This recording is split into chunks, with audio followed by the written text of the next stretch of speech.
The next speaker will be Issawi Frej, the Minister of Regional Cooperation from Meretz, who is he'll be speaking, and he's sent us a video. I'm very happy to be here with you at the Mitvim conference on Israeli foreign policy. I'd like to congratulate the Mitvim Institute, Dr. Nimrod Goran, who established the Institute, and Dr. Gil Morciano, who is recently appointed the director of the Institute. I congratulate you both. The truth is that I wasn't supposed to be in the chair of the Minister of Regional. I don't have to be in the chair of the Minister of Regional Cooperation to recognize the importance of your work and to get an important perspective, one that is not stagnated or fixed on future developments. I would also like to congratulate you and thank you for putting a spotlight and taking a new direction on Israel's foreign policy and the integration of Israel in the region. And I say this as I continue to stand loyal to my position and my policy at the heart of Israeli foreign policy.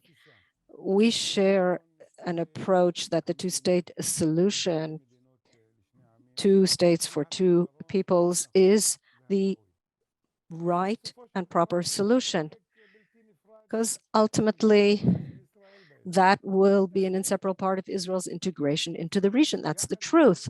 At the same time, I am a member of a government that decided to put aside the core issues over which there is no consensus in the coalition. And it's not easy. For the members of Meretz, it's certainly not easy. But that was the price that we paid in order to establish this new government of change. I would like to emphasize in this context that just as we have agreed to temporarily postpone the renewal of the negotiations, the right-wing part of the government decided to postpone its approach to the two-state solution, but Meretz will not allow any harm to come to the principle of 2 states. Last year, the Abraham Accords broke onto the scene, and I would like to see these agreements as an opportunity in the Palestinian context as well, and I'm not alone in that approach. In your foreign policy paper published by Mitvim, I discovered that I am not alone. According to the survey by Mitvim, the majority of the Israeli public, some 53%, would like to see the normalization agreements channeled to progress on the Israel-Palestinian track. Last week, I visited for the first time in the UAE, in Dubai. And like most of the Israeli visitors, I was impressed by the grandeur and the vision of the leaders and by the hospitality. The hospitality was outstanding. I was moved. I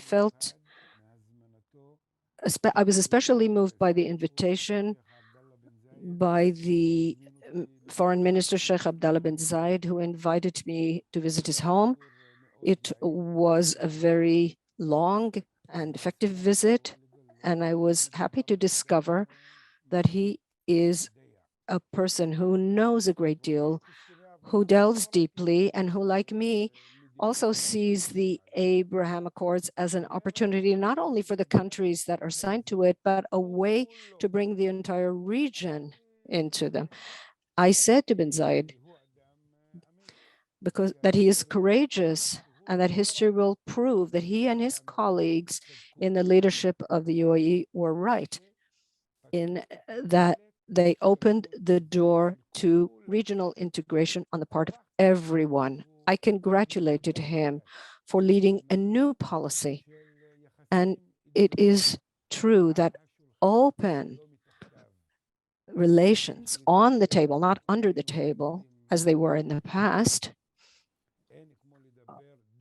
are the best. There's nothing like speaking openly and frankly.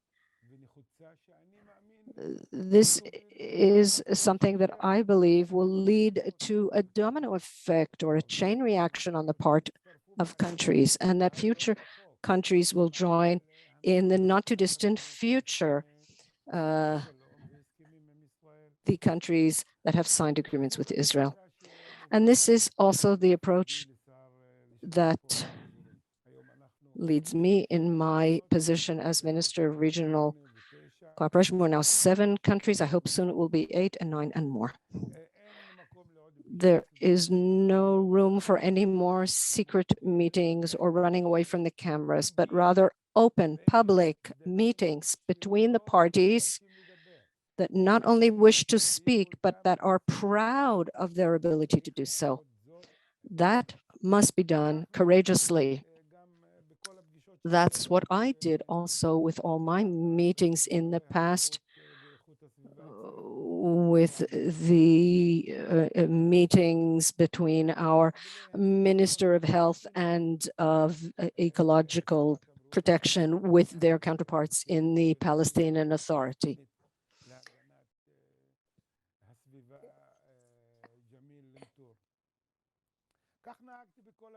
And I did that in all the meetings that I have held recently, together with Minister Nissan Horowitz, our health minister, who is the chair of Meretz, and my good friend Michal Rozin. We met with President Abu Mazen and the Palestinian leadership, and we held a meeting last week with them. And the same regarding my meetings in Abu Dhabi with the Sudanese Minister El-Bar. All the meetings were above board and public. Visibility is what changes the reality. Visibility is very, very important. But there is one more thing. On the first anniversary of the Abraham Accords, something that we must not ignore. According to the Mitvim survey, the public is not sure regarding the change that the Abraham Accords brought with them.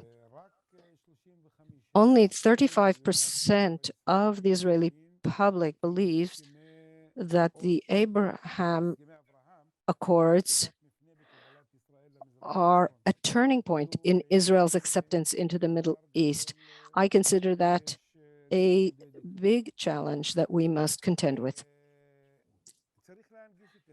We have to make the agreements accessible and to emphasize their importance for Israeli society, for each and every one of us. Also for Israel's Arab citizens. I consider them the bridge and the strength, the power that will bring about a domino reaction in the entire region.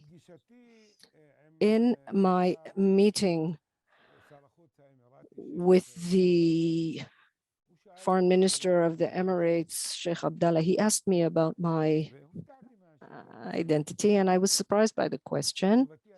My answer was clear and unambiguous. I am an Arab minister in the Israeli government. I want this complex identity of Israel's Arabs be an advantage for all of Israel's citizens to benefit from the regional integration. That should be our engine to leverage our integration in the region, the asset that the Israeli Arab citizen represents in Israel. I don't want the Arab public in Israel to be a bridge for integration. I want us to be an integral part of the integration thanks to these new opportunities, and that's the truth. The regional integration begins at home, because the more we are able to strengthen our internal integration, it will be easier for us to integrate externally. We must understand that 73 years after the establishment of the State of Israel, and Israel's 700,000 Arab citizens, their Arab identity is an inseparable part, and to take advantage of that, and it's already happening. It's happening with the agreements with Arab countries. This is contributing to Israel's economy, and with the coalition agreements with an Arab party that brought about this current government, and it was a historical moment in Israel's history for an Arab party to be part of the ruling coalition. And that must continue, and we will all benefit.